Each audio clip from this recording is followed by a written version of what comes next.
I was staying with my parents in a little island near Vancouver, and it was called Paisley. And this lady, she had 2 skin-on-frame kayaks, and I just got really entranced with the whole thing. And she let me go out into the harbor. I would just go within sight of her and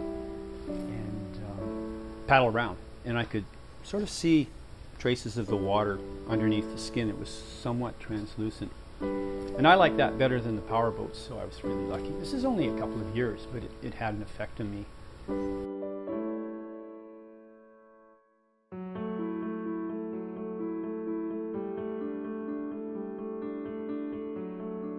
My name is Doug Simpson, and what do I do here? The company is Feathercraft. I do a lot of different things.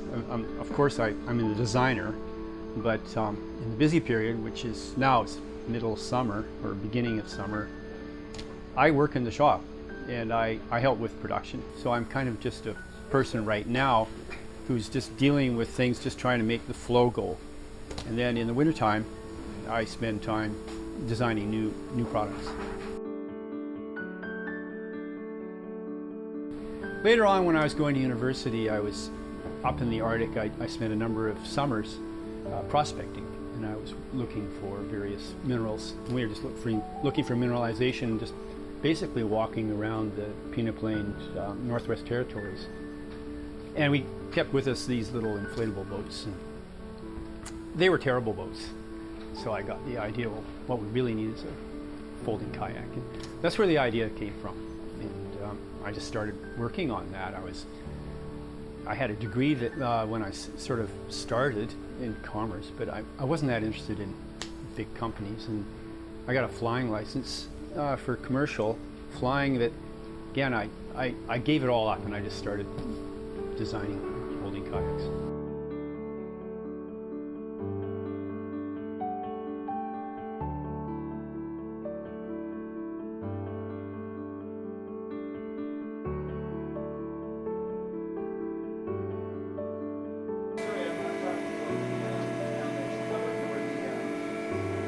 So this is a glass table, and Fonz here puts a metal template on top of the fabric and he cuts it out.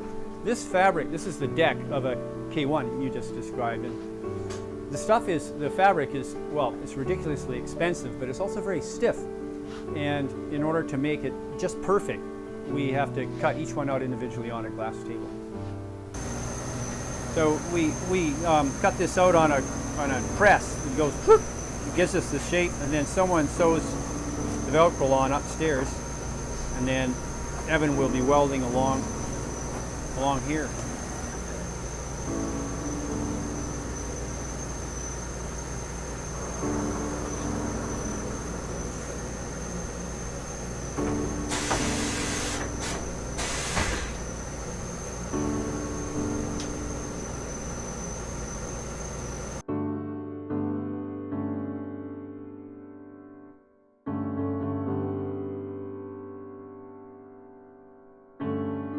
She's sewing the combing, which you sit around, and then after she sews it, then Fonzie's going to seal it with weldable tape.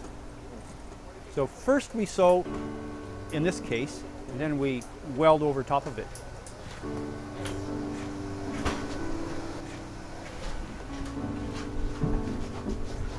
What you doing, Ty? I'm doing the double floor. Double floor on the inflatable boats. Yes. Yes. There's a lot of sewing in those things. Oh yes. Yes. 8 panel. 8 channels. Yes. 8 panel to the double floor. Mm-hmm. So this is some of them are self-bailing. The rower or paddler sits above the water line. There's holes through the floor, and you sit above that. Drains right away. So this is kind of what she's doing. In the channels that she's sewing, there's going to be air bladders put in lengthwise along the boat. It's hard to visualize all of that, but it all works.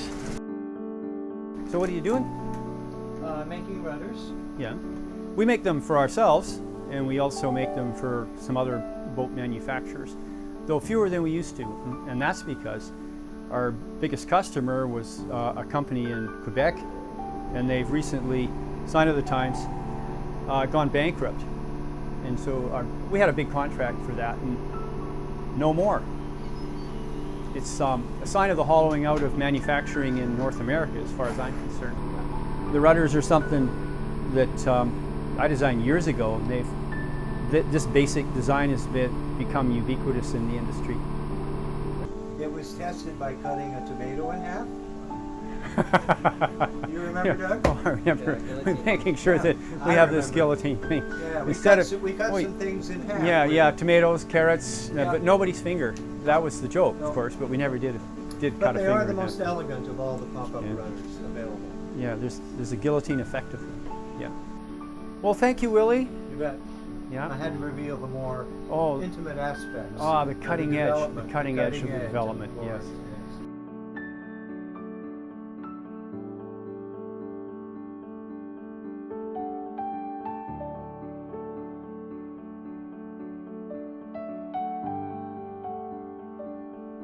We have this joke around here that we make boats, not money. Of course, we're making a living, and that's a great thing.